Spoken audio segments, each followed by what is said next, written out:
بسم اللہ الرحمن الرحیم۔ اللہ تعالی نے 5 علوم ایسے ہیں جو انسان کی تربیت کے لیے اپنی کتاب میں بھی نازل فرمائے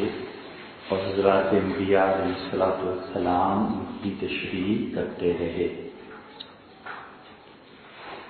اور وہ 5 علوم پچھلی مرتبہ کی اور اس سے پچھلی مرتبہ کے بیان میں آ چکے۔ اب اس کے بعد ان 5 علوم کے متعلق حضرت شاہ صاحب رحمۃ اللہ علیہ نے جو بحث شروع کی ہے کہ ان علوم 5 کی تعیین اللہ نے کی۔ مشکل بحث ہے اور بڑا علم چاہیے اس کی تشریح کے لیے، اور اس کو پھر سمجھنے کے لیے اور بڑی توجہ چاہیے۔ اور امر واقعہ یہ ہے کہ اگر عقیدہ اور علم کلام، فلسفہ اور نجوم کا علم نہ پڑھا ہوا ہو تو یہ ایسے مقامات سمجھنا بہت دشوار ہے۔ اب اس کی عبارت کو اگر آپ دیکھیں تو ارشاد فرماتے ہیں کہ فَنَظَرَ الْحَقُّ تَبَارَكَ وَتَعَالَى فِي الْأَزَلِ إِلَى نَوْعِ الْإِنسَانِ۔ سو اللہ تعالیٰ نے ازل میں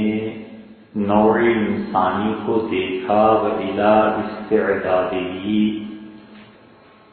اور انسان کی اس استعداد کو دیکھا کہ يَتَوَارَثُ أَبْنَاءُ النَّوْعِ، کہ اس استعداد کے وارث انسانوں میں آگے کو چلتے رہیں۔ وَنَظَرَ إِلَىٰ قُوَّتِهِ الْمَلَكِيَّةِ، اور اللہ نے انسانوں میں جو ملکی صفات پیدا کی ہیں اس کو بھی خدا نے دیکھا۔ وَالتَّدْبِيرَ الَّذِي يُصْلِحُهُ مِنَ الْعُلُومِ الْمَشْرُوعَةِ، اور اس تدبیر کو بھی خدا نے ملاحظہ فرمایا جو نوع انسانی کی اصلاح کرنے والی ہے، حسب استعدادہی، جتنی کہ انسان کی استعداد ہے۔ فتمثلت تلك العلوم كلها في غیب الغیب محدودة ومحصاة، اور اللہ نے پھر یہ کیا کہ وہ 5 علوم جن کی بحث کر چکی، ہر زمانے میں انسان کی استعداد کے موافق اللہ نے انہیں متمثل کیا۔ وَهَذَا التَّمَثُّلُ، اور یہ جو تمثل ہوا ان علوم کا، هو الذي يعبر عنه الأشاعرة بالكلام النفسي، یہ وہ چیز ہے جو غیب الغیب میں تھی، اور اس تمثل الہی کو اشاعرہ کلام نفسی سے تعبیر کرتے ہیں۔ وہ غیب العلم، اور علم اس کے علاوہ ایک اور چیز ہے، وغیر الارادہ والقدرہ، اور قدرت اور ارادہ اس کے علاوہ کوئی صفت ہے۔ ثم لما جاء وقت خلق الملائکہ، اس لیے جب فرشتوں کو پیدا کرنے کا دور آیا، علم الحق ان مصلحۃ افراد الانسان لا تتم الا بنفوس کریمۃ، تو اللہ تعالی نے اس بات کو جانا، یعنی ظاہر کیا کہ دنیا جو ہم بنا رہے ہیں تو انسانوں کی مصلحت اس وقت تک پوری نہیں ہو سکتی جب تک کہ کچھ ایسے عزت والے لوگ نہ پیدا کیے جائیں کہ نسبت ہوا الی نوع انسانی، جو انسان کے لیے اتنے ہی ضروری قرار دیے جائیں کہ نسبت القوا العقلیہ فی الواحد منا الی نفسہ، جیسے کہ ہم میں سے ہر شخص کو قوائے عقلیہ کی ضرورت ہوتی ہے۔ فَأَوْجَدَهُمْ بِكَلِمَةِ كُن، تو اللہ نے ایک لفظ کن کے ذریعے ان فرشتوں کو پیدا کیا، بِمَحْضِ الْعِنَایَةِ بِأَفْرَادِ الْإِنسان، اور فرشتوں کو پیدا کرنے کا کوئی مطلب بنتا ہی نہیں تھا سوائے اس کے کہ انسانوں پر مہربانی کی جائے۔ فَأَوْضَعَ فِي صُدُورِهِمْ ذِلًّا مِّن تِلْكِ الْعُلُومِ الْمَحْدُودَةِ الْمُحْصَاةِ فِي غَیْبِ غَیْبِهِ، اور پھر اللہ نے یہ کیا کہ جو 5 علوم تم سن چکے ہو ان کے سینوں میں امانت کے طور پہ رکھا، اور ان علوم کے پرتو کو غیب الغیب میں اللہ نے ڈالا ان لوگوں کی طرف۔ الیہم الاشارہ فی قولہ تبارک و تعالی الذین یحملون العرش ومن حولہ، سے جو قرآن میں اللہ نے یہ کہا ہے کہ یحملون العرش ومن حولہ، اصل میں اسی آیت کی تفسیر ہے، اس آیت میں اللہ نے ان چیزوں کو بیان کیا۔ بہت مشکل عبارت ہے حضرت شاہ صاحب رحمۃ اللہ علیہ کی، اور بات انہوں نے شروع اس سے کی ہے کہ 5 علوم انسان کو چاہیے تھے۔ اسے اللہ کی توحید کا علم چاہیے تھا، اللہ کی صفات کا علم چاہیے تھا، عبادات، اتفاقات، مخاصمت اور تذکیر بآلاء اللہ و احیاء اللہ و بوقاء البرزخ والحشر، یہاں پر بحث پوری ہوئی تھی پچھلی مرتبہ۔ یہ 5 علوم، ان کے بغیر کوئی آدمی اللہ تک پہنچ ہی نہیں سکتا، اور یہ 5 چیزیں ایسی ہیں جس کی تعلیم انبیاء علیہ السلام دیتے رہے، وہ بتاتے رہے ہر انسان کو کہ اللہ کی توحید کیا ہے، اللہ کی صفات کیا ہیں، اور کون سی تدابیر ہیں جو انسان کرے گا دنیا میں جی سکے گا، اور پھر اس کے ساتھ ساتھ انسان عبادتیں کیسے کرے گا، خدا کی عبادت کے لیے بھی کوئی نہ کوئی راہ اسے چاہیے۔ ہر کوئی کہتا ہے میں خدا کی عبادت کرتا ہوں، اللہ کو کون سی عبادت اپنی پسند ہے، یہ اور برزخ کے وقائع جو ہیں وہ انسان کو پتہ چلنے چاہیے۔ اس کائنات میں وجود ہی دلیل نہیں ہے کہ جو نظر آتا ہے وہی ہے اور اس کے علاوہ کچھ نہیں۔ وجود جو نظر آتا ہے، مثلا یہ چھت ہے جس کا ایک وجود ہے۔ ایک عام دیہات کے آدمی سے اگر آپ یہ کہیں کہ اس چھت کے علاوہ اس کائنات کو ایک اور گیس نے گھیر کے رکھا ہوا ہے، اور آسمان سے جو شعاعیں اور جو چیزیں آتی ہیں وہ اس غلاف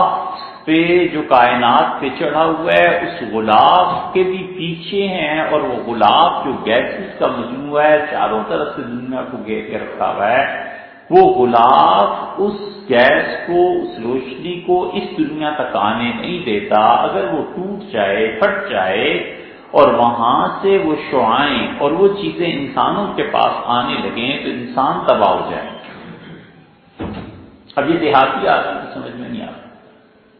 ایک بچہ جس نے سائنس پڑھی ہے، اسے جب آپ یہ کہتے ہیں کہ اوزون گیس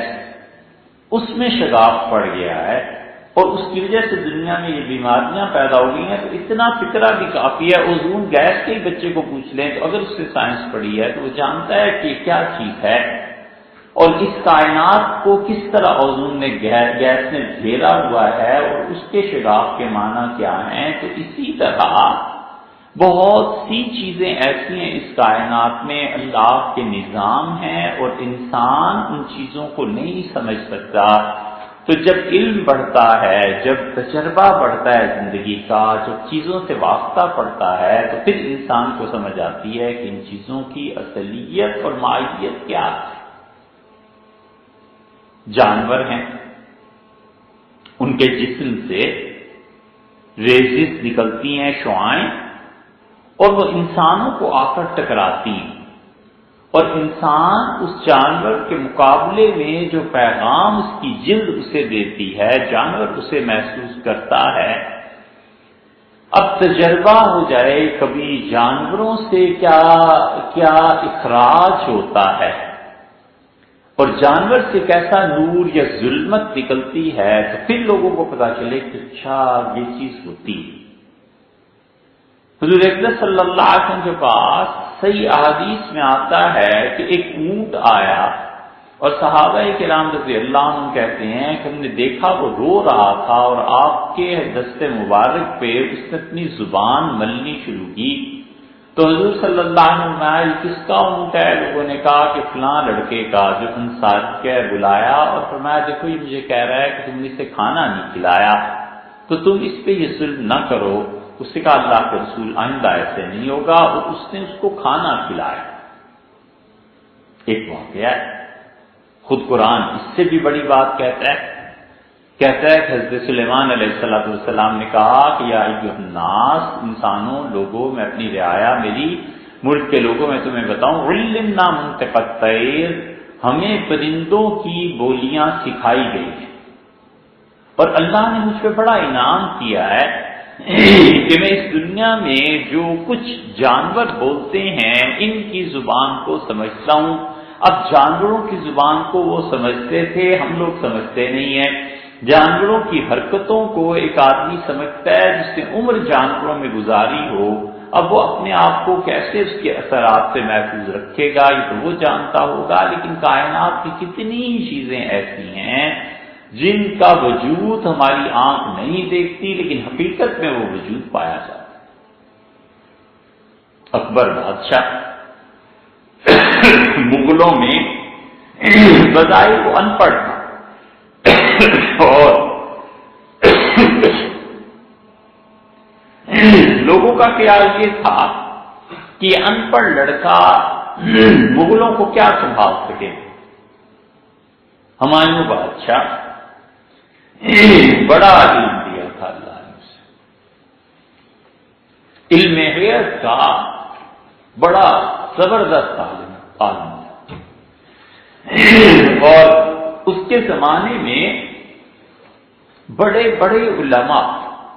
اس کے سامنے کنی کتراتے تھے، نہیں بول سکتے تھے نجوم کے علم۔ ہمایوں کو نجوم کا علم بہت آتا تھا، حتیٰ کہ اس کی موت بھی ایسی واقع ہوئی کہ اس نے کہا کہ آج شام کو سورج کے ڈوبنے کے بعد زہرہ ستارہ نکلے گا۔ اب ہم نہیں جانتے ان علوم کو، اس لیے کہ ہمارے یہاں بچوں کو پڑھائے ہی نہیں جاتے۔ اب بچوں کو صرف وہ علوم پڑھائے جاتے ہیں جس کے ذریعے سے پیسہ کمایا جا سکے، وگرنہ کائنات میں جو مشرقی علوم ہیں ان کا وجود ختم ہوتا جا رہا ہے، کیونکہ ہم لوگوں نے محنت چھوڑ دی، ریسرچ ورک چھوڑ دیا، تحقیق چھوڑ دی۔ فرض کر لیجئے کہ اس ملک میں ہیپاٹائٹس سی کے پیشنٹس ہیں، صرف ایک سرمایہ دار آدمی چاہیے جو کہتا ہے کہ مجھے اس پہ تحقیق کرنی ہے اور مہینے کے 10 لاکھ روپے مجھے دینے ہیں، 4 آدمیوں کو بٹھاتا ہے اور ساری مشینری مہیا کرتا ہے اور کہتا ہے بچوں اس پہ کام کرو اور ریسرچ کرو کہ ہندوستان پاکستان میں جو جڑی بوٹیاں ہوتی ہیں ان میں اس کینسر کے مرض کا علاج پایا جاتا ہے، تو کیسا پایا جاتا ہے؟ 10 سال انہیں دے دے وہ یقیناً اس کی دوائی نکال دیں گے، اس لیے کہ ریسرچ جب کریں گے تو وہ اس کو تحقیق کو دریافت کریں گے کہ فلاں بوٹی سے فلاں چیز کا علاج ہوتا ہے، فلاں چیز سے فلاں کا علاج ہوتا ہے۔ یہ وہ چیز ہے جس میں یورپ آگے نکل گیا اور ان کے یہاں جو سائنٹسٹ ہوتا ہے وہ ساری زندگی بیٹھ کے ایک چیز بناتا رہتا ہے اور بنا کے جب مارکیٹ میں لاتا ہے تو کروڑوں اربوں روپے اس سے کماتے ہیں۔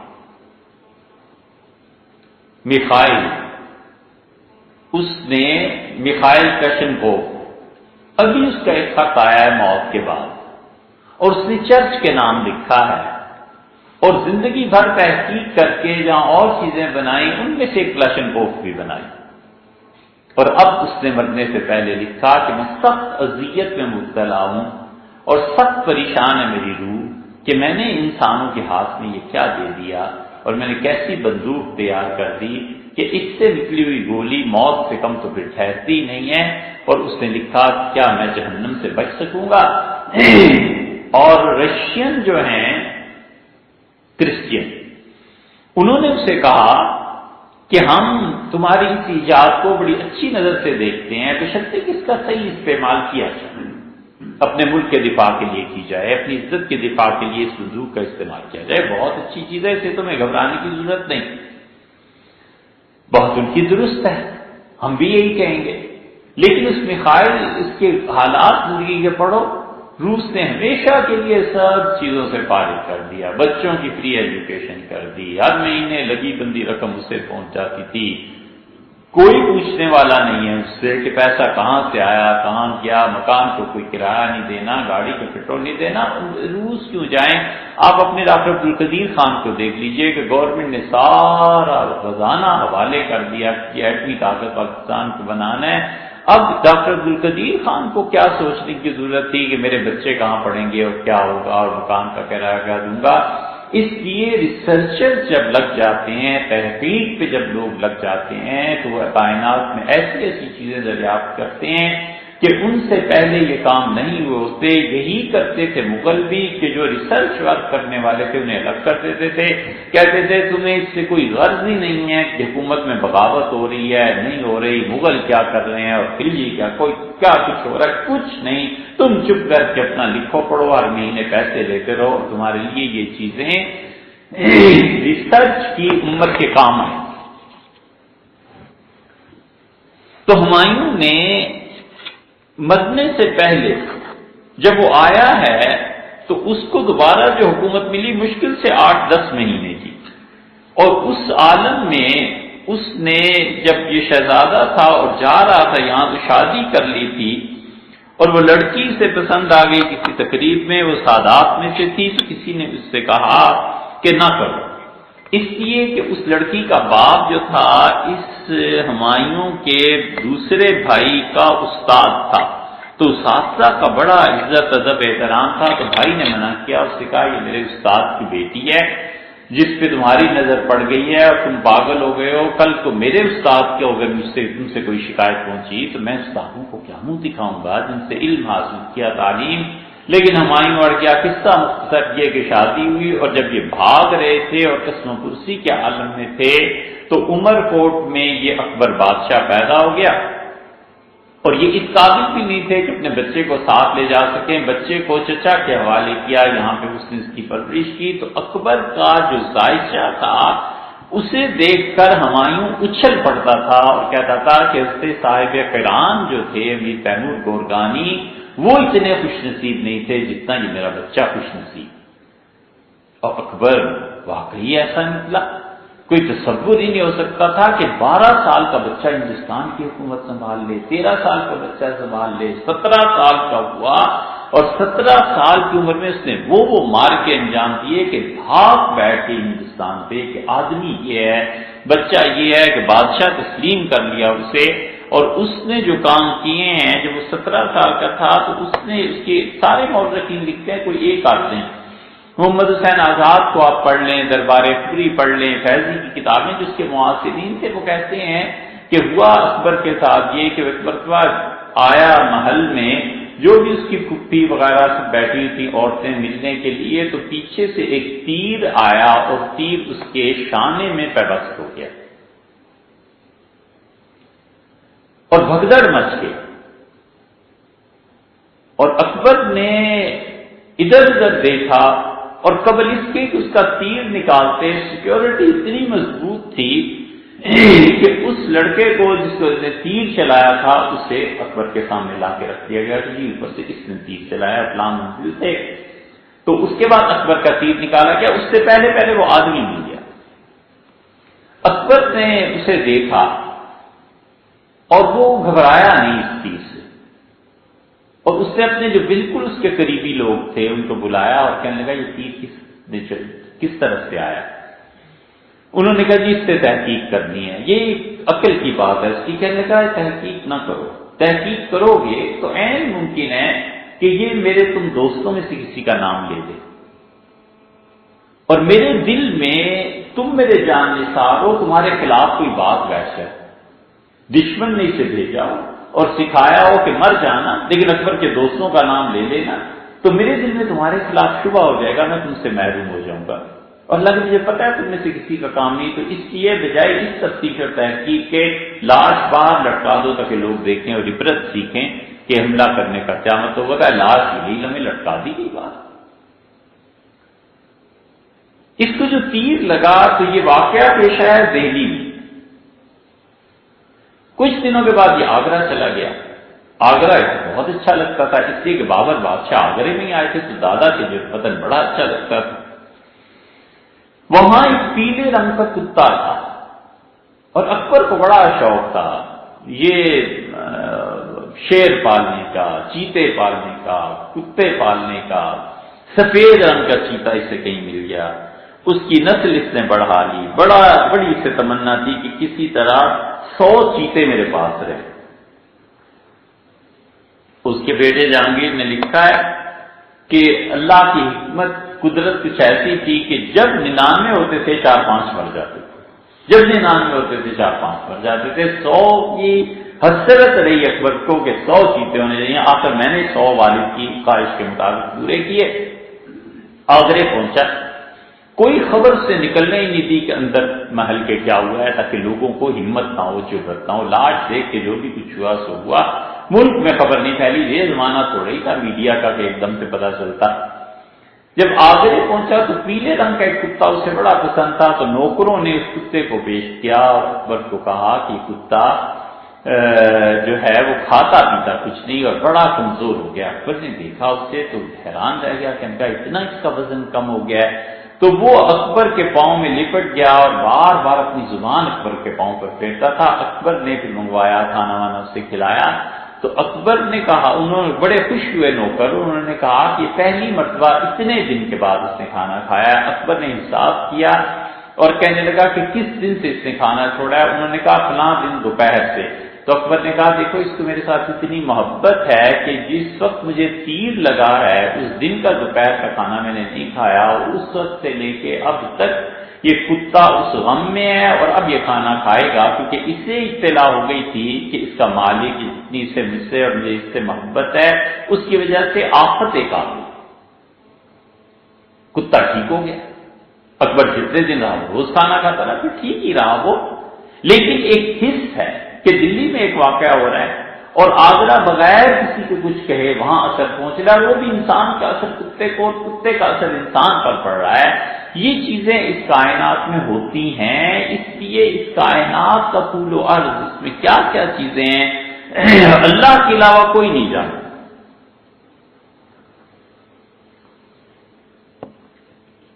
اور اسی میں وہ ساری احادیث ہیں جو حضور صلی اللہ علیہ وسلم نے فرمایا اس دنیا میں وہ کچھ ہوتا ہے کہ خدا کی قسم اگر تم دیکھ لو تو اپنے مردوں کو دفن کرنا چھوڑ دو، اور تم اگر دیکھ لو جو میں دیکھتا ہوں تو تم جنگلوں کو بھاگ جاؤ اور اپنے گھروں میں اپنے بستروں پہ سونا چھوڑ دو۔ اور رسول اللہ صلی اللہ علیہ وسلم بیٹھے ہوئے تھے اور شدید دھماکے کی آواز آئی، لوگوں کے کان کھل گئے تھے، نبوت تھی، اس کی برکات تھی، اب بھی یہ ہوتا ہوگا لیکن ہمیں نہیں پتا چلتا۔ آپ نے پچھلے دنوں کی اگر رپورٹ دیکھی ہو کہ اس سال دنیا میں شدید سردی پڑ رہی ہے، تو سائنسدان کہتے ہیں اس کی وجہ یہ ہے کہ سورج کی سطح ساکن ہو گئی ہے اور سورج میں دھماکے ختم ہو گئے۔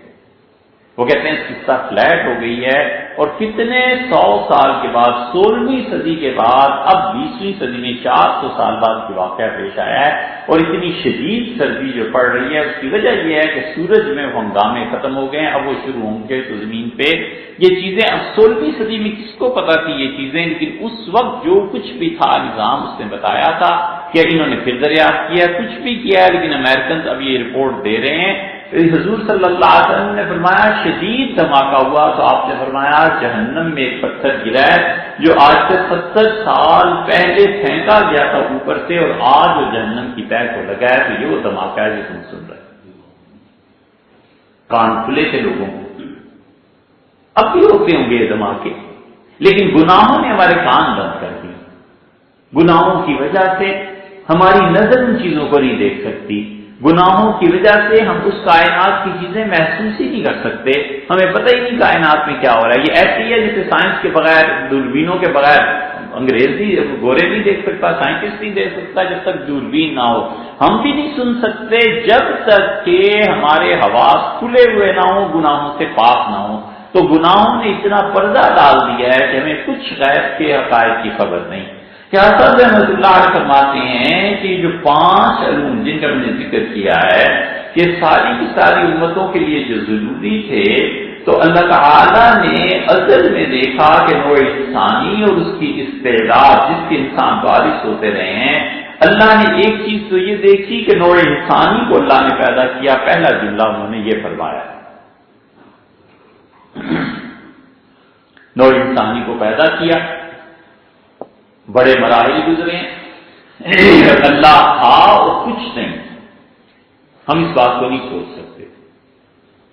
اس لیے کہ ہم ہر چیز کو زمانے اور مکان میں محدود کر کے دیکھتے ہیں، ٹائم اینڈ اسپیس کے حوالے کے علاوہ ہم کچھ دیکھ نہیں سکتے۔ مثلا کوئی آدمی ہے، کہاں ہے، ہم سوچیں گے زمین پہ ہے، آسمان پہ ہے، چھت پہ ہے، مصر میں ہے، پاکستان شام میں کہیں بھی، تو ہمارا تصور ملک اور زمین سے باہر نکلتے ہی نہیں، کائنات سے باہر نکلتے ہی نہیں، اور اللہ ہے، اللہ تھا اور کچھ نہیں تھا۔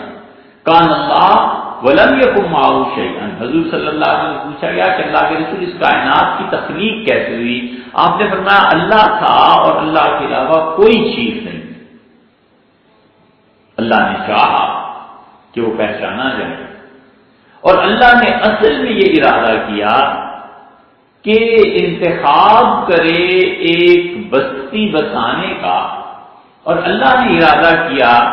کہ وہ اپنی قدرت کا اظہار کرے کہ ایک بالکل پاکیزہ ملک بسائے گا جس کا نام جنت ہے۔ اس میں کس کو رکھے گا؟ اس سے کہا انسانوں کو پیدا کرتے ہیں، اور جو ان انسانوں میں اس معیار پر پورا اترے گا ہم اس کو وہاں لے جائیں گے۔ اس کی انسان ان چکروں میں ہے نا کہ اطمینان مل جائے اور سکون مل جائے اور مصیبتوں اور پریشانیوں سے نجات، یار اللہ نے ارادہ ہی نہیں کیا یہاں پر اتنے اطمینان اور سکون دینے کا، اس نے تو ارادہ یہ فرمایا ہے کہ میرے بندے جو میری مرضی کے مطابق زندگی بسر کریں گے، ہم انہیں ایک ایسی کائنات میں لے چلیں گے جہاں پر ہر ایک کو اس کی چھوٹی چھوٹی خدائی دے دیں گے۔ خدائی یہی ہے کہ جو چاہے گا سو ہوگا، حدیث میں بھی آیا، قرآن میں اللہ نے وَلَهُمْ مَا يَشَاءُ، اور اہل جنت کے لیے ہر وہ چیز ہم دیں گے جو وہ چاہیں گے، تو جو وہ چاہے گا اسے ملے گی، تو اور خدائی پھر کیا ہے؟ اور اتنی زبردست بات ہے کہ یہاں پر کھاتا ہے پیتا ہے جسم کی بقا کے لیے کہ مر جاؤں گا، وہاں کا کھانا اور پینا بقا کے لیے ہے ہی نہیں، موت تو آنی نہیں ہے، وہاں کا کھانا اور پینا مزوں کے لیے، یہاں جو کھا کے مزہ حاصل کرتا ہے وہاں پر سارا کھانا مزہ ہی مزہ ہے۔ یہاں تعلقات نکاح یہ سب کچھ اس لیے ہوتے ہیں کہ نسل قائم رہے، وہاں نسل کا مسئلہ ہی نہیں ہے، اگر کہے گا میری اولاد ہو تو حضور صلی اللہ علیہ وسلم اللہ سے اولاد بھی دے دے گا، اور وہ نہیں چاہے گا تو نہیں ہوگا۔ وہاں کی لذت، وہاں کا حسن، وہاں کا کھانا پینا اس کائنات میں کہاں؟ اس لیے اللہ نے اس کائنات کو پیدا کیا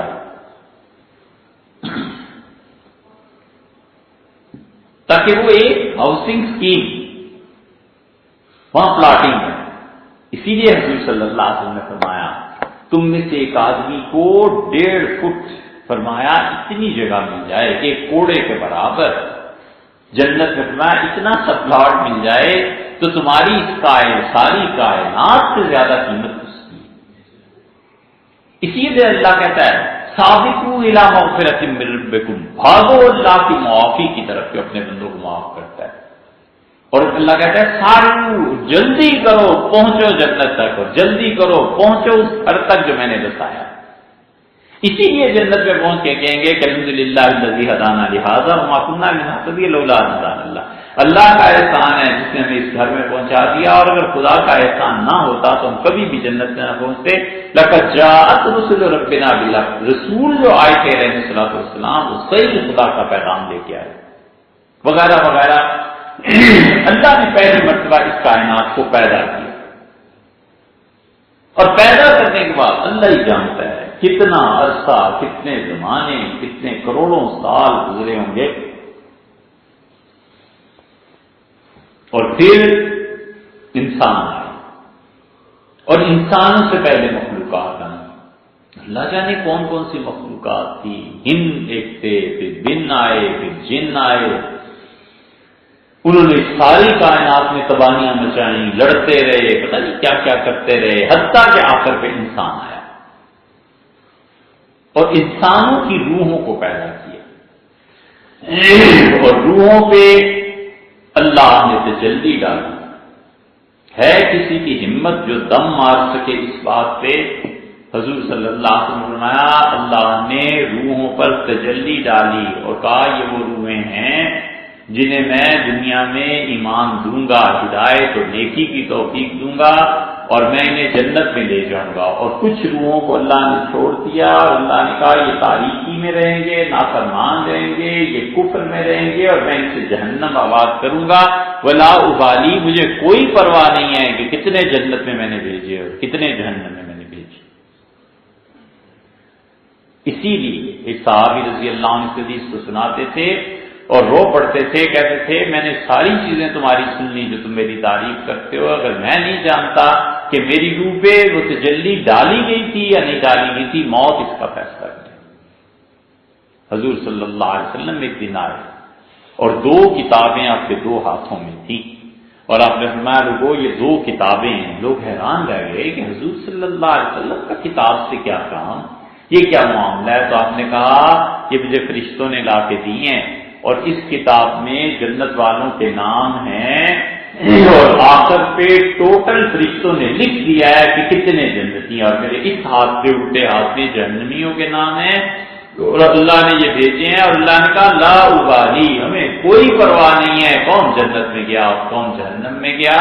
اور اللہ نے کہا کہ بس یہ آخری فگر ہے جو ہم آپ کو بھیج رہے ہیں، اس میں نہ ایک کی کمی ہے نہ ایک کا اضافہ۔ اور حضور صلی اللہ علیہ وسلم نے دونوں کتابیں پھینک دی اور فرمایا یہ وہ چیز ہے جو تمہارے رب نے طے کر دی ہے، اور فرشتے لے گئے ان کتابوں کو جو کچھ بھی ہوا، لیکن وہ جو اللہ نے اصل میں چیزیں طے کی ہیں وہ ایسی ہیں کہ ہمیں اس کا مکلف نہیں بنایا کہ تم اس کی جستجو کرو، مگر یہ کہ خدا نے کائنات کو جو پیدا کیا ہے تو بڑے اسرار و رموز وَإِلَى اسْتِعْرَاضِ الَّذِي يَتَوَارَثُهُ أَبْنَاؤُهُ، اور اللہ نے انسانوں کو پیدا کرنے کے بعد یہ بھی دیکھا کہ اس میں کوئی استعداد رکھنی چاہیے جو اس کے ورثہ میں آگے چلتی رہے۔ انسانوں میں استعداد رکھنی، استعداد کا مطلب ہے ملکہ رکھ دیا، سیکھنے کی قوت رکھ۔ ایک آدمی نے لکڑی کا کام سیکھ لیا، اب اس کی اولاد میں آگے چلنا شروع ہو گیا، صرف ایک چیز رکھ دی استعداد۔ استعداد کا مطلب ہے ایبلٹی، استعداد کا مطلب ہے کسی چیز کو سیکھنے کی قوت۔ ایک آدمی نے لوہے کا کام سیکھا، آگے وہ چل پڑا، تیسرے آدمی نے پڑھنا سیکھا، اس کی اولاد آگے تعلیم کے میدان میں چلی گئی۔ جس میں استعداد ہر ایک میں اللہ نے رکھی ہے، تھوڑی رکھی زیادہ رکھی ایک الگ بات ہے، استعداد اللہ نے رکھ دی کہ انسانوں کے بچے آگے انسانوں کی طرح چلیں۔ انسانوں کے بچوں میں یہ استعداد اللہ نے رکھ دی، مچھلی میں تیرنے کی رکھ دی، پرندے میں اڑنے کی رکھ دی، ہر ایک میں کوئی نہ کوئی چیز اللہ نے رکھ دی کہ یہ وارث ہوں اور آگے یہ چیزیں چلیں۔ اور اس کے بعد تیسری چیز یہ کہ نظر الی قوت الملکیہ، اور اللہ نے پھر انسانوں میں قوت ملکیت کو دیکھا کہ انسانوں میں فرشتوں جیسی چیز رکھی۔ انسان اور فرشتے اور جانور یہ تین ہو گئے۔ انسان اگر فرشتوں جیسی خصلتیں اختیار کرے تو وہ پاک ہو گیا، اور جانور پناہ اختیار کرے تو ناپاک ہو گیا۔ اور جب پاک ہوا انسان، فرشتے بھی پاک تھے تو یہ دونوں برابر ہو گئے نا۔ اب انسان کی ترقی اس میں رکھی کہ تم جتنے بھی پاک ہو جاؤ، جتنی بھی نیکیاں کر لو، جتنے بھی تم اچھے ہو جاؤ، تمہاری ترقی جو اصل ہے وہ جانوروں کی مخالفت میں ہے جو ناپاک ہے۔ فرشتوں کے موافق ہونا الگ بات ہے اور جانوروں کا مخالف ہونا الگ بات ہے۔ کہا جانوروں کی مخالفت کرنی ہے، اس لیے جو آدمی گناہ نہیں کرتا وہ زیادہ خدا کا قرب پاتا ہے بنسبت اس کے جو آدمی نیکی کرتا ہے۔ فرق ہو گیا۔ ایک آدمی نیکی کے بہت سے کام کرتا ہے، کتنی نیکیاں کر لے گا، فرشتہ بن جائے گا پھر آگے۔ اور جب جانوروں کی مخالفت کرے گا،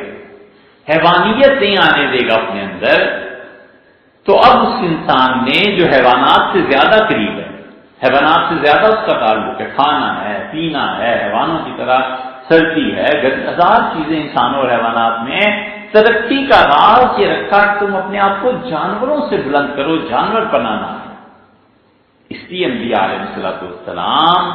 اصل میں بھیجے گئے تاکہ وہ انسانوں کو گناہوں سے بچنے کی تلقین کریں، اور گناہوں میں سے بھی وہ گناہ جو جذبے سے ہوتے ہیں، کسی بھی غلط جذبے کا تسلط ہو گیا، کوئی غلط جذبہ انسان کو گناہ کر کے کروا دیا، اس سے کم اور ان گناہوں سے زیادہ جو انسان کی عادت بن جاتے ہیں۔ ایک آدمی کا غلبہ ہوا دکھ کا، غم کا،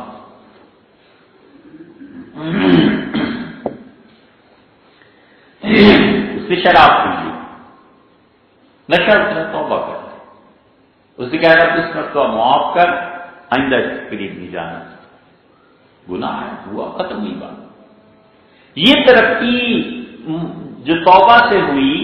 اس جانوروں کی مخالفت کرنے سے، یہ کم ہے۔ اصل ترقی ان گناہوں سے اجتناب میں ہے جو گناہ جانور کرتے ہیں، اور جانوروں کے اصل گناہ جو ہیں وہ درندگی، شیر ہے، چیتا ہے، اس میں اصل گناہ کی بات درندگی ہے۔ اسی لیے حضور صلی اللہ علیہ وسلم نے یہ کہیں نہیں فرمایا کہ جانوروں میں قیامت میں پیدا کیا جائے گا، اسے کہا جائے گا کہ اس کے ساتھ کیا، فرمایا بکریاں پیدا کی جائیں گی، اس کو کہا جائے گا اچھا تمہارا سینگ نہیں تھا نا، اور اس کا سینگ تھا، اس کو تمہیں مارا تھا، آج تمہیں سینگ دیتے ہیں تاکہ سینگ والی بکری کو مارو، اور پھر دونوں برابر کر دیے جائیں گے۔ تو وجہ بنیادی طور پر کیا ہے، وہ ہے ظلم۔ ایک آدمی شراب پیتا ہے، ظالم نہیں ہے، اور ایک آدمی شراب چھوڑ تو ہر سال ہر جو عمرے پہ جاتا ہے، وہ ظالم ہے، لوگوں کی زمین پہ ناجائز قبضے کرتا ہے، نظام کو بگاڑتا ہے، اربوں روپے کا فراڈ کر دیتا ہے حکومت کے ساتھ، پہلے تو لاکھوں کروڑوں کا کہتے تھے، اب اربوں کا کہتے ہیں، اتنا فراڈ کرتا ہے، یہ سب چیزیں، یہ خدا کی نظر میں اس کی زیادہ شقی اور مجرم اور بدبخت ہے کہ اس نے انسانوں کے حقوق پہ ڈالا ہے ڈاکہ، اور اس کو کوئی شرمندگی نہیں ہونی، اس کو کبھی اس گناہ سے توبہ نہیں کرنی، اس کی عادت بری ہوگی، یہ جذبات کا غلبہ نہیں ہے، بلکہ یہ عادت پڑ گئی ہے ظلم کی، جب بھی عہدہ آئے گا ہمیشہ ظلم کرے، جھوٹ کی عادت پڑ جائے، چھوٹی چھوٹی باتوں پہ جھوٹ بول دے گا، یہ جو گناہ ہے جھوٹ کا، یہ اسے ڈبو دے گا، اس میں مخالفت کرے گا جب جھوٹ کی، دھوکے کی مخالفت کرے گا، لونڈی دھوکہ دیتی ہے، لونڈیوں جیسی صفات میں آئیں گی، ان چیزوں کی جب مخالفت کرتا ہے تو پھر وہ ہزاروں میل کی رفتار سے اٹھتا ہے، یہ قیامت سے پتہ چلے گا کہ ان حرکتوں سے اپنے آپ کو جو بات رکھا، اس لیے اللہ کہتا ہے کہ الذین ينفقون فی السراء والضراء، اور میرے بندے تو وہ ہیں جو خرچ کرتے ہیں میری راہ میں، جب میں نے دولت دیتا ہوں، اور جب تنگ دست ہوتے ہیں پھر بھی خرچ کر دیتے ہیں، اس کی تنگ دستی میں جب خرچ کرتا ہے تو ذہن میں یہ آتا ہے کہ کیا کروں، میرے پاس پیسے کم ہو جائیں گے، اس وقت دل میں اللہ پر اعتماد اور بھروسہ کرنا کہ مالک کہیں نہ کہیں سے دے دے گا، کچھ نہ کچھ ہو جائے گا، اور اس کے ساتھ ساتھ جس میں صبر کی کیفیت پیدا ہوتی ہے، صبر کرتا ہے فقر پہ، فاقہ پہ، یہ چیز اسے اللہ کے قریب کرتی، والقاظمین الغیظ، اور میرے بندے تو ہیں جو غصے کو قابو میں رکھتے ہیں، پتا ہوتا ہے غصہ آیا دو تھپڑ لگا دوں تو کون مجھ سے پوچھ سکتا ہے، اسی لیے فقہا کہتے ہیں کہ اپنی اولاد کا قصور ہو اور اس قصور کے باوجود اولاد کو گالی دینا یہ کبیرہ گناہ ہے۔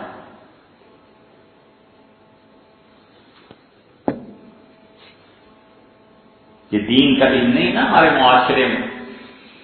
اس لیے جو شوہر بنتا ہے، باپ بنتا ہے، بیوی آئے، بیٹے آئیں، بچے آئیں، گالیاں، مار دھاڑ، یہ کوئی چھوٹی چیزیں نہیں ہیں۔ یہ قیامت میں لگ جائے گا پتہ جب پہنچے گا کہ اللہ کے یہاں کتنی نمازیں اور حج اس میں برباد ہو گئے۔ اپنے بچوں کو بغیر یعنی ان کا قصور ہے، اس کے باوجود انہیں سزا کوئی اور دی جا سکتی تھی، سمجھایا جا سکتا تھا، ناراض ہو سکتا تھا، اس کو کھانے سے اٹھایا جا سکتا تھا، کچھ کیا جا سکتا تھا، اس کو ایسی گالی دینا جس گالی کا اثر اس کے نسل پر پہنچے، جس گالی کا اثر اس کی ماں تک پہنچے، بہن تک پہنچے، یہ گالی بچے کے قصور کے باوجود کبیرہ گناہ نہیں دے سکتے۔ بیوی کو گالی نہیں دے سکتا، بیوی نے قصور کی ہے اس سے بات کرو، طلاق دینی ہے طلاق دو،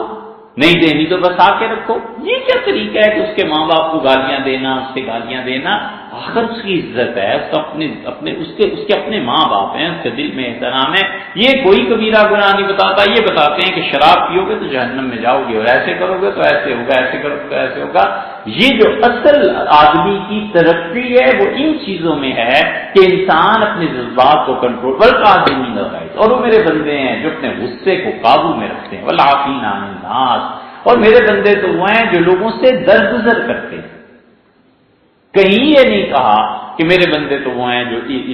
اللہ نے کہا میرے بندے وہ ہیں جو درگزر کرتے ہیں بندوں سے۔ مخلوق ہے، لوگ ہیں، پیش آئیں گے تمہارے ساتھ، تنگی ہوگی، تکلیف ہوگی۔ حضور صلی اللہ علیہ وسلم نے کیا کہ اللہ کے رسول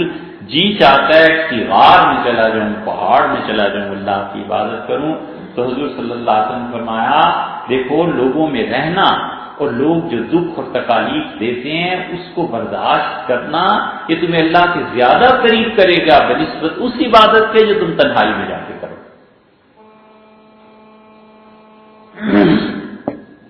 اس لیے اللہ تعالیٰ نے کیا کیا؟ حضرت شاہ عبداللہ رحمۃ اللہ فرماتے ہیں کہ اللہ نے اس میں اس پہ اعداد رکھی انسان میں، پھر پاکیزگی کا جذبہ رکھا کہ فرشتوں کی طرح پاک ہو جائے، آگے چلے۔ پھر اللہ نے اس کے بعد کیا کیا؟ وَالتَّدْبِيرَ الَّذِي يُسْرِعُ مِنَ الْعُلُومِ الْمَشْرُوعَةِ، اللہ نے انسان میں اس تدبیر کو رکھا جو انسانوں کی اصلاح کرنے والی ہے۔ یہ ہے شاہ صاحب رحمۃ اللہ علیہ کی اصل بات، جو ارتفاقات بار بار آگے پورا چیپٹر آئے گا۔ ارتفاق کا مطلب ہے کہ بینیفیشری اسکیم، کہ بینیفیشری اسکیم خدا نے اس میں رکھی کہ انسان وہ ہے جو اپنے جیسے انسانوں کی اصلاح کا سوچے کہ ان کی اصلاح کیسے ہوگی۔ حکومت دی اللہ نے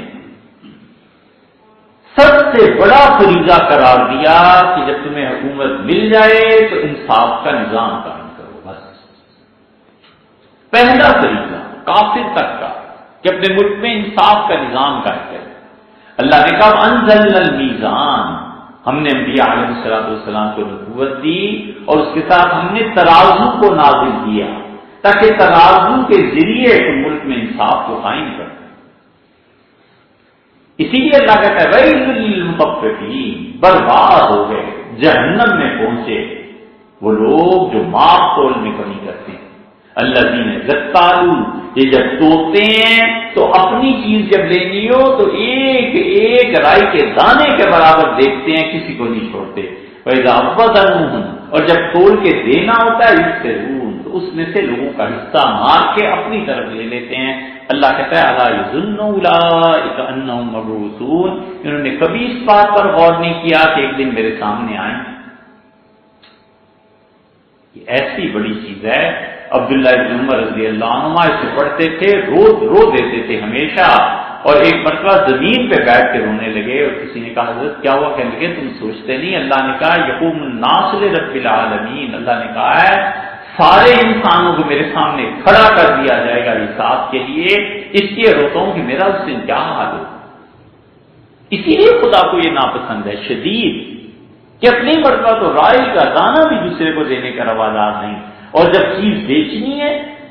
اس میں ڈنڈی مار جاتا ہے۔ الا یظن اولئک انہم مبعوثون، انہیں کوئی خبر نہیں ہے کہ میرے سامنے کھڑے کیے جائیں گے، میرے سامنے پیش کیے جائیں گے۔ اگر اتنے پتہ چل جائے کہ آج ڈی سی نے آنا ہے اور چیک کرنا ہے، اے سی نے آنا ہے، تو اس دن جو سودا لینے جائے گا 100% پورا توڑ کے دیں گے، کیونکہ اس کے سامنے جواب دینا ہے نا۔ تو اللہ کہتا ہے انہیں اتنا احساس نہیں ہے کہ انہوں نے میرے سامنے جواب دینا ہے مرنے کے بعد۔ ڈی سی اے سی کیا کر لے گا؟ جرمانہ کر دے گا، فیکٹری کو تھوڑی دیر بند کر دے گا، کچھ کر لے گا۔ اللہ کے ہاں پہنچ کے جو ہوگا تو پھر تو اس مالک کے پاس پہنچیں گے جو چاہے گا تو ساری عاقبت برباد ہو جائے۔ کیوں میں یقوم الناس للقیام، اللہ نے کہا لوگوں کو ذرا پرواہ نہیں ہے کہ میرے سامنے انہوں نے کھڑا ہونا ہے۔ شریف بچہ کبھی جرم کر لینا اور باپ کو اطلاع ہو جائے اور پتا ہو کہ شام کو والد کے سامنے کھڑا ہونا ہے، سارا دن پریشانی میں گزرتا ہے کہ کسی طرح ماں بیچ میں آئے اور میری کوئی سفارش کر دے، کسی طرح بچت ہو جائے، والد کے سامنے آج جوتے پڑنے نہیں پڑے، یہی ہوتا ہے۔ اللہ نے کہا لوگوں کو ذرا پرواہ نہیں ہے کہ انہیں میرے سامنے آنا ہے۔ اس لیے اللہ کو اپنے وہ بندے پسند ہیں جو بندے اس کی مخلوق کے لیے فلاح و بہبود کے کام کرتے ہیں۔ چلے جاتے ہیں دنیا سے کس نے رہنا ہے، لیکن ایسے ایسے کام کر کے جاتے ہیں کہ اللہ کی مخلوق اس سے صدیوں نفع اٹھائے۔ اللہ اتنا غیور ہے کہ کافر کی نیکی کو بھی رد نہیں کرتا۔ کافر بھی تو نیکیاں کرتے ہیں۔ حکیم ابن حزام رضی اللہ عنہ آئے اور انہوں نے حضور صلی اللہ علیہ وسلم سے کہا کہ اللہ کے رسول، میں نے زمانہ جاہلیت میں بہت نیکیاں کی، شاید ہر سال وہ جو بھی حج پہ آتے تھے کافر 1000 اونٹ دیتے تھے لوگوں کو، مطلب جیسے آج کل کوئی 1000 گاڑیاں غریب میں کسی غریبوں میں تقسیم کر دیتے،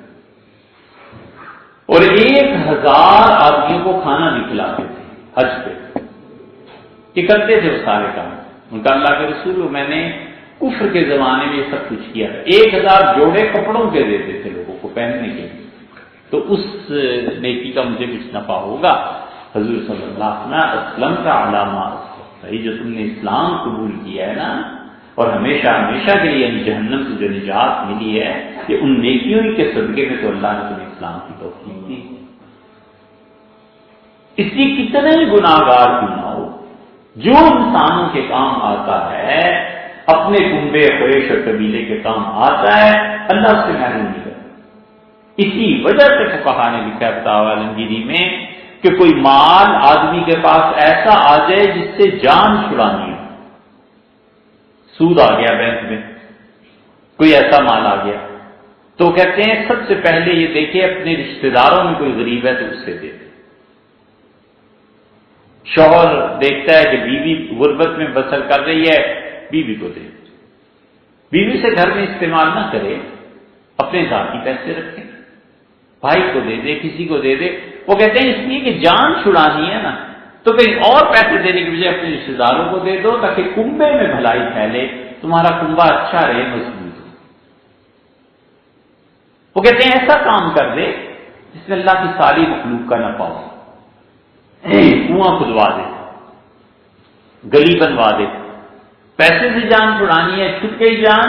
لوگوں کا نفع ہو گیا۔ اب یہ جو اس پہ تو اسے ثواب نہیں ملے گا، لیکن جو شریعت کے مطابق اس نے کیا اس پہ تو اسے ثواب ملے گا نا اللہ سے، کہ شریعت کا حکم اس سے مانا۔ اس لیے جو لوگ یہ سمجھتے ہیں کہ اس مال سے جان چھڑانی ہے تو اپنے خاندان میں کسی کو نہیں دینا، انہیں فقہ کا یہ مسئلہ معلوم نہیں۔ عالمگیری نے اس پہ بحث کی ہے رحمہ اللہ، جو اس کے فقہا تھے، حضرت فرماتے ہیں کہ دیکھو پھر انسانوں کی اصلاح، تو اللہ نے انسانوں کو پیدا کیا ایک، پھر اللہ نے کہا ان میں استعداد رکھو انسانوں میں کہ آگے سلسلہ چلتا رہے، سیکھتے رہے ان کو، پھر اللہ تعالیٰ نے ان میں پاکیزگی کی صفت کو رکھا، اور اس کے بعد اللہ نے ان میں رکھا کہ نوع انسانی اصلاح کرنے والی ہے۔ یہ چیزیں جب انسان میں خدا نے رکھی اور وہ 5 علوم جو پیچھے گزر چکے ان کو انسانوں میں دے دیا، تو یہ مقرر اور متعین ہو کے متمثل ہو گئے۔ متمثل ہونے کا مطلب یہ ہے بڑا آسان ہے، جیسے کسی زمانے میں بلڈ پریشر نہیں چیک کیا جا سکتا تھا، یہی کہتے تھے خون کا دباؤ بڑھ گیا، یہی کہتے تھے لوگ کو بخار بڑھ گیا۔ جب تھرمامیٹر ایجاد ہوا تو اس پہ پھر بخار کی بات آئی کہ اچھا بخار اتنے درجے کا ہوتا ہے، 100 ڈگری کا ہوگا۔ تو یہ جو بخار ایک ہوتا تھا اس کو پرسانیفائی کیا، متمثل کیا، اس کی کوئی شکل صورت بنا دی، یہ ہے متمثل ہونا۔ شکل سامنے آ گئی کہ 99 بخار، 100، 102، یہ بخار۔ اور بڑی دلچسپ بات یہ ہے کہ سلطان ٹیپو نے خط لکھا ہے ایک کے نام کہ فرانس میں ایک آلہ ایجاد ہوا ہے جس سے بخار کی پیمائش ہوتی ہے، اور فوراً مجھے لکھ کے بھیجو کہ پارے کے ذریعے یہ کیسے پیمائش کرتے ہیں۔ سلطان ٹیپو جو تھے بنیادی طور پہ وہ حکیم بڑا زبردست، بڑی حکمت اس سے آتی، درختوں کو اگانا، ان کے پتوں پہ بحث کرنا، جڑی بوٹیوں پہ بحث کرنا۔ سلطان ٹیپو نے ایسے ایسے زبردست نسخے لکھے ہیں کہ اب ہمارے یہاں لیبارٹریز نہیں رہی، اگر وہ ہوں لیبارٹریز اور نسخوں کو تلاش کیا جائے کہ ان سے دوائیاں کیسے بنتی ہیں اور کیا کیا چیزیں ہیں، تو شاید طب کی دنیا میں بڑا تغیر پیدا۔ اب بھی جو اس امت کے کرنے کے کام ہیں جن کو کوئی نہیں سنتا اور کوئی نہیں سمجھتا، ان میں سے ایک بڑا کام یہ ہے کہ ان مشرقی طب کو زندہ کیا جائے، اور جو اطباء ہیں ان کے لیے لیبارٹری ریسرچ کے حکیم سعید مرحوم کر رہے تھے، انہوں نے اس کام کو شروع کیا تھا، کئی 400-500 کنال زمین انہوں نے لی، جڑی بوٹیاں اگانا شروع کی، لیکن سیاسی میدان میں آ کے ان بیچاروں کے ساتھ جو کچھ ہوا سو ہوا، لیکن اب تک یہ کام نہیں ہوا۔ سلطان ٹیپو مرحوم کے جو خطوط چھپے ہیں، گوروں نے چھاپے ہیں، جو اس زمانے میں انہوں نے فرانس کی حکومت تک کو لکھا ہے کہ کیا کیا چیزیں ہیں، سندل کے درخت کیسے ہیں، خوشبو جو ہے وہ کیسے بنتی ہے، کیا چیزیں ہیں۔ اب تک حکومت فرانس، حکومت ہندوستان سے وہاں کے سرنگا پٹن کے درخت اور یہ چیزیں کاٹ کے لے جاتے ہیں، وہ سلطان ٹیپو مرحوم کا معاہدہ ہے جو اب تک چل رہا ہے۔ حکومتوں کے تعلقات ایسے ہوتے ہیں، قومیں ایسے بنتی ہیں۔ وہ شہاب نامہ کس نے لکھا ہے؟ قدرت اللہ شہاب نے۔ قدرت اللہ شہاب مرحوم کہتے تھے کہ ہم سیکٹری تھے اور ایوب خان صاحب اور نہرو کے مذاکرات ہو رہے تھے، تو نہرو نے مذاکرات کے دوران ایک یہ سوال بھی اٹھایا کہ پاکستان ہندوستان تو بن گئے، ہندوستان میں جو انڈیا آفس ہے اس کا کیا کرنا ہے؟ تو ایوب خان نے کہا اچھا اس پہ پھر بات کریں گے۔ تو وہ پھر باہر آئے اور مجھ سے کہنے لگے یہ انڈیا آفس کیا چیز ہے؟ میں نے کہا جی یہ لائبریری ہے، اس کا بھی کوئی تصویہ کر دیجئے کہ کتنی کتابیں ہم نے لینی ہیں اور کتنی کتابیں ہندوستان نے چھوڑنی۔ اس کا لو یہ بھی کوئی بات ہے، اور رکھ کے کتابیں ساری ہم نے کیا کرنا ہے؟ تو ساری کتابیں ہندوستان لے گیا، اس لیے کہ ہم نے ظاہر پڑھنا لکھنا تھوڑا ہی تھا، ہم نے تو وہ کرنا تھا کہ جو آج کل ہو رہا ہے۔ یہ حالت ہے۔ اور ٹیپو سلطان مرحوم انہوں نے یہ صرف یہ شمشیر زنی نہیں کی، اپنے زمانے کا بہترین طبیب تھا، اس کی چیزیں پڑھے تو حیران ہوتا ہے۔ تھرمامیٹر فرانس میں ایجاد ہوا ہے، خط لکھا ہے مجھے فوراً معلومات پہنچاؤ کہ پارے کے ذریعے کیسے چیک کیا جاتا ہے۔ اب پارے نے کیا کیا وہ بتا دیتا ہے کہ کتنا ایجاد ہے، بلڈ پریشر کا آلہ ایجاد ہو، اس سے بتا دیا کہ فشار الدم، خون کا دباؤ کتنا ہے، 80 ہے، 90 ہے، 50 ہے، کتنا ہے، یہ ہے متمثل ہونا۔ شاہ صاحب رحمۃ اللہ علیہ فرماتے ہیں جب یہ سارے علوم متمثل ہوئے اور یہ سب چیزیں ایک گنا موجود ہو گئیں، تو غیب الغیب میں اس تمثل کو اشاعرہ کلام نفسی سے تعبیر کرتے ہیں، اور کلام نفسی جو ہے وہ علم کے علاوہ، ارادے اور قدرت کے علاوہ اللہ کی ایک صفت ہے۔ بڑا مشکل ہے۔ کلام نفسی ہے کیا چیز؟ یہ تو بات کریں گے آئندہ انشاءاللہ۔ صرف اتنی بات ذہن میں رکھنی چاہیے کہ ایک ہے کلام جو ہم بات کرتے ہیں، ایک ہے کلام جس کو ہم تحریر کرتے ہیں، ایک ہے کلام جو آنکھوں کے ذریعے کیا جاتا ہے۔ 7-8 قسمیں ہیں کلام کی۔ ایک ہے کلام جو دل میں انسان کرتا ہے، دل میں سوچتا ہے کہ فلاں جگہ جاؤں گا، یہ جو دل کا کلام ہے یہ اصل ہے، اصل یہ ہے۔ اسی لیے جو دل کا کلام اللہ سے ہوتا ہے وہ بڑا زبردست قرب خدا کا دلاتا ہے۔ کیونکہ دل کا کلام جو اللہ سے ہوتا ہے اس میں کوئی ریاکاری نہیں ہوتی۔ گھر آیا، بچوں نے بوٹ اتارنے شروع کیے، بچوں پر نگاہ پڑی، دل میں آتا ہے اللہ سلامت رکھے، اللہ تمہیں محفوظ رکھے، کچھ نہیں کہتا زبان سے۔ یہ جو دعا ہے اس کی، یہ دعا 100% خلوص اور اخلاص پر مبنی ہے، کوئی ریاکاری کی بات ہی نہیں۔ اللہ تو جانتا ہے میں کون کس کے متعلق کیا کہہ رہا ہے۔ یہ دل کا کلام جو ہے یہ کلام نفسی ہے۔ اسی لیے حضور صلی اللہ علیہ وسلم نے فرمایا تم میں سے کوئی آدمی جب محبت کی نگاہ سے اپنے ماں باپ کو دیکھتا ہے تو اللہ اس کے لیے ایک عمرے کا ثواب لکھ دیتا ہے۔ ایک صحابی رضی اللہ عنہ کا عجب ہوا کہ اللہ کے رسول بولو بما یتمرۃ فی کل یوم، اگر وہ 100 مرتبہ دن میں ماں باپ کو ایسے کیا فرمایا، اللہ کو کیا پڑی ہے کہ تمہیں ثواب نہ دے؟ اللہ کے یہاں کوئی تنگی ہے، کوئی بخل تھوڑا ہی ہے، اللہ تمہیں اس سے بھی زیادہ ثواب دے دے گا۔ ہوتا کیا ہے جب دیکھتا ہے خوش ہوتا ہے تو دل کہتا ہے کہ ماں سلامت ہے، باپ سلامت ہے، بڑا احسان ہے۔ وہ دل ہی دل میں اقرار کر رہا ہوتا ہے نا، یہ جو دل کا اقرار ہے یہ ہے کلام نفسی۔ اس کلام نفسی کو شاعرہ جس کو کلام نفسی کہتے ہیں، اللہ کے ہاں یہ کلام نفسی کیسا ہوتا ہے، پھر دنیا میں آتا ہے تو کیسا ہوتا ہے۔ موسیٰ علیہ السلام اور حضور صلی اللہ علیہ وسلم جب معراج میں گئے اور وہ جب کوہ طور پہ گئے، یا اس کے علاوہ بھی پہلی مرتبہ جو انہیں نبوت ملی ہے، وہ جو آواز آئی تھی وہ کیا تھا، کلام نفسی کیا چیز ہوتا ہے، اور صوفیہ کرام اپنی اصطلاحات میں اس کلام نفسی کو کیسے وہ محسوس کرتے ہیں، یہ اس پہ ابن عربی رحمۃ اللہ علیہ سارے حضرات نے یہ آئندہ بات کریں گے کلام نفسی کیا چیز۔